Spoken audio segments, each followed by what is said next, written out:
Hey, my name's Ryan. I'm from Oklahoma City, run a meditation center here, and thought I would bring a little bit more Dharma to the internet. So if that's something you're interested in, welcome. We've been talking about the Four Noble Truths here in the last few videos here, and I thought I'd talk a little bit differently about this third noble truth, this freedom from suffering, because I think it's interesting and necessary to struggle with a little bit, because we got to ask ourselves this third noble truth. The Buddha said that we have everything that we need at our disposal right now to be completely free from suffering within this lifetime. How does that feel to you? What does that feel like? Does that feel true? Because I remember the first time that I heard that, it felt a little grandiose, a little pie in the sky kind of thing. And it kind of made me think like, okay. But I remember, and we talked about this a little bit before, there's this junior high understanding of these Four Noble Truths, the lists that we were given in our world history class usually, right?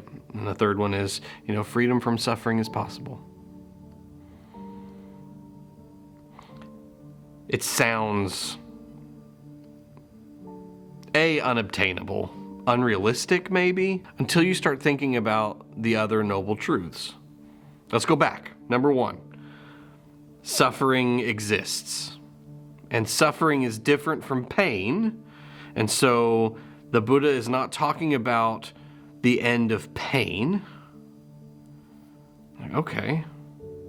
So you go to the second noble truth. Suffering is caused by this repetitive craving and aversion that happens in our lives, and this idea of perfection. We talked about this at the meditation center tonight, and we start with like a prompt that everyone talks about. Normally when I do a talk on the third noble truth, my prompt is this, right? Is this possible? Do you think this is possible? And today I wanted to do it differently. Today I asked, what is your relationship? There's a thing floating. What is your relationship with perfection? Like, what does that look like? I think my idea of perfection was a little skewed when I was growing up, because I was the oldest and best child of my parents, right? And so everything that I did was incredible. It's the first time they'd ever seen their kid do whatever. Fill in the blank. I was a performer when I was younger. I've always been a musician, so that's always been a part of my life. Singing for groups that were a lot older than me when I was a child. There's a lot of praise when I was younger. And so I got this weird complex of like, oh, I can do no wrong. So then when I got older, the first time I ever got cheated on, the first time that I ever got turned down for a job that I really wanted, these things stung because I wasn't used to not getting the things that I went after. And so that was rough. But that's pain. That's the normal pain of life until I start putting it up against this perfection that I thought existed and thought I deserved. We create these monuments to ourselves in our minds, and that's what we try to show ourselves and other people. And the Buddha says, you can let go of that, right? You can let go of this perfect way that you think everything is going to go and accept things the way that they are. Keep working towards things that you want and that you're passionate about. That's amazing. But start here, where you actually are. So the other thing to keep in mind, and I don't know that I've heard a lot of people talk about this, but I know that this is not a new concept, of course, nothing that you talk about on a Buddhist video that's, these things are 2,600 years old. They've been talked about forever. But this freedom from suffering that the Buddha promised was also not permanent. We get these ideas of like, oh, I'm going to practice, and then I'm going to realize enlightenment. I'm going to awaken. And then I'm done. We get this like climbing the mountain kind of thing. You've reached the peak and you're there. Not realistic, and I don't think this is what the Buddha was talking about, right? The Buddha was talking about this is the freedom from suffering that's available right now, in this moment. And then as soon as you start attaching to things, suffering again. I think it was Ajahn Amaro who talked about this concept of mini nibbanas, this mini awakenings. And I hope that you get to experience this, and if you've been meditating for any length of time, you probably have. You've been sitting in meditation and you think to yourself, I don't need anything to be any different than it is right now. Even if it's uncomfortable, even if there's a little bit of discomfort, like tonight when I was meditating and my back was hurting, and I was like, you know what, this is okay. This is fine. I don't have to like this, but I'm okay with this moment as it is. I don't need anything to change. There are these little tiny moments of this is what they're talking about. If we are seeking freedom from suffering, and suffering is caused by craving and aversion, and you find these moments in meditation or in your life when you're not craving, you're not being averse to things, and you're not suffering, is that not what we're looking for? But we put it up against this perfection, against this, like, I need it to be like this. And oftentimes like this means permanent, means personal, right? We want to pat ourselves on the back for all of the hard work that we've done. I think awakening is much more simple than that. It's just let go. It's just letting go. It's being present for what is and not clinging to something that's outside of what is, and just breathing in that.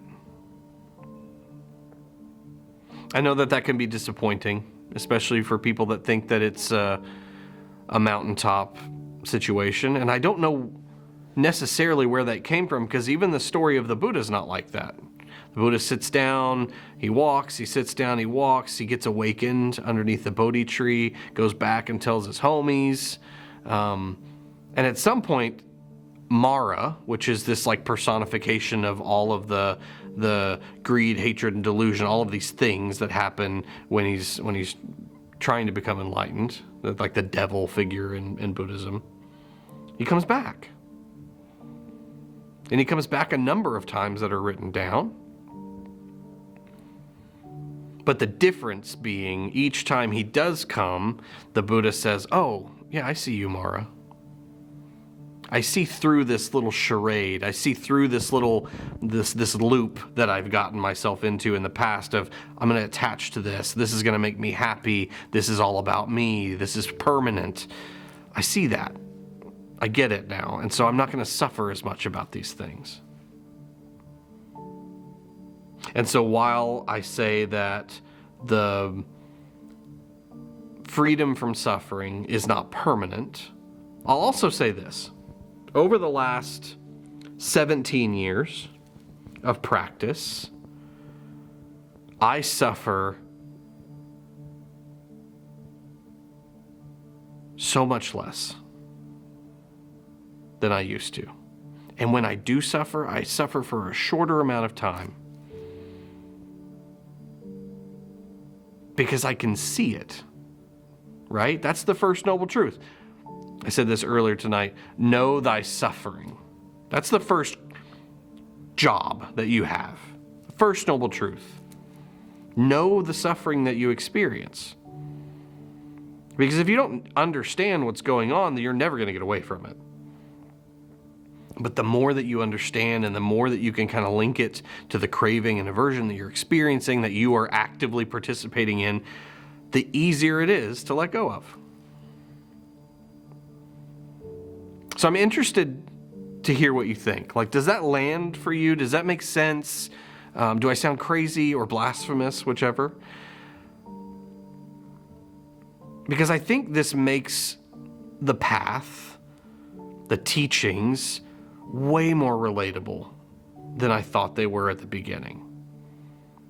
And it makes freedom from suffering seem way more attainable and real in this moment. Because I don't need anything to be different than how it is right now.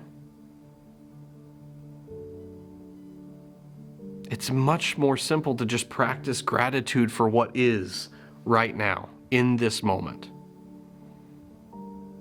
How does that feel for you right now watching this? What's going really, really well? And what's not so hot? And can you breathe into that and say, yeah, right now it's like this. I hope you have these moments. I hope you have more of these moments. I hope you can experience this freedom from suffering and see it for what it is. And I really appreciate you being here. I really appreciate you watching this and coming along this journey with me. It means a lot. And let me know. Let me know what you think. And I will hopefully see you in the next one.